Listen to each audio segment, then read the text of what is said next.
Hi there and welcome to my channel. Today we take a quick dive into the loophole of the forestry industry, where the Amazon is in the spotlight while the world's critical forest ecosystems are quietly destroyed under the label of management. Let's find out how.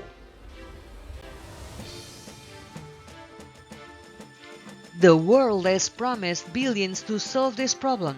We see pledges from the UN's Red Plus program and major development banks aimed at safeguarding the world's vital forests. The intention is clear: protect the world's lungs. Our first problem is semantics. International standards often allow commercial tree plantations to be counted as forests. This allows corporations to claim land is forested even after cutting down native growth. These plantations are marketed as the carbon solution, but their main goal is fast growth for timber profit. Monocultures store up to 50% less carbon than the native forests they replace, and the storage is structurally unreliable. The critical loss is life. These plantations lack the complex structure of a true ecosystem, harboring less than 10% of native biodiversity. We exchange immense ecological wealth for a negligible carbon gain. We lose life itself. Our next problem is how we do the math. When reporting progress, countries and companies prioritize net zero. This means subtracting carbon absorbed by new trees from the carbon emitted by deforestation.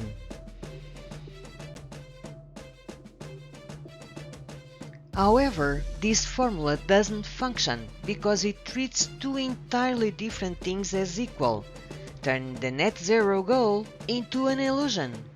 The core problem is time. When we cut down an ancient forest, the carbon loss, or the loss emissions, is released into the atmosphere today. That's like spending a large inheritance right now. The planting of a new forest, or the gain, is a process that takes decades to absorb the same amount of carbon.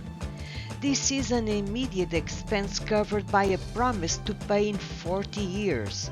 It also ignores quality. We swap a permanent, rich and stable ancient forest for a new temporary plantation that will eventually be harvested. This accounting trick allows companies to ignore the gross destruction and instead creates an immediate climate debt that transfers risk from the balance sheet to the present.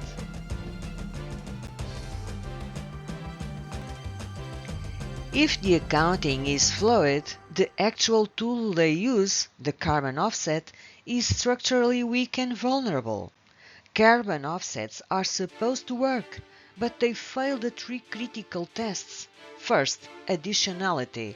We are often paying companies to not cut down a forest they were never going to cut down in the first place. We can almost call it fake credits. Second, permanence. The carbon from fossil fuels lasts for millennia, but the carbon in an offset project is temporary. It can be wiped out by a wildfire or a pest in a matter of days. And third, leakage. We may save a patch of forest, but the logging operation simply moves down the road to an unprotected area. The emissions haven't been reduced, they've simply been moved. So we may conclude these three flaws mean that the majority of carbon offsets do not represent genuine carbon reductions.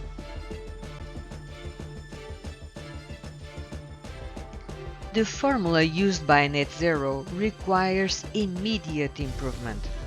First, the credit must be necessary. The money should finance a real reduction and not an event that would have happened anyway. Second, the fix must be permanent and not be compensated with temporary and vulnerable solutions. Third, the problem must be solved and not simply moved to an unprotected forest.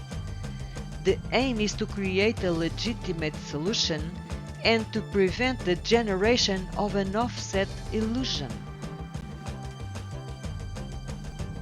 We have now reached the logical conclusion.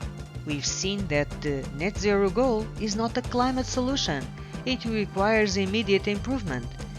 It fails because it ignores time, swapping today's immediate emissions for compensation that will only arrive decades from now. It ignores quality, treating ancient, irreplaceable forests as equal to temporary, vulnerable plantations. And it ignores integrity, relying on offset tools that are structurally weak, only shifting the risk instead of solving the problem. Net zero is falling into an illusion that delays the hard work. We are simply paying money to transfer our debt to others. Therefore, the only honest and logical goal for climate action is gross zero. This means emissions must be reduced to zero at the source without relying on accounting tricks or fragile compensation schemes. Any removal of carbon should be an extra bonus for the planet, not an excuse for today's pollution. We've seen that the current system is built on an illusion, but that is not where our journey ends. Our actions are reshaping the global climate. We can and we must ensure our balance sheet reflects the consequences of those actions. We have the knowledge to demand transparency and the logic to dismiss accounting tricks. We know the only honest goal is gross zero. The responsibility is on us, the consumers, the investors, the citizens, to demand the truth. We can and we must do much better.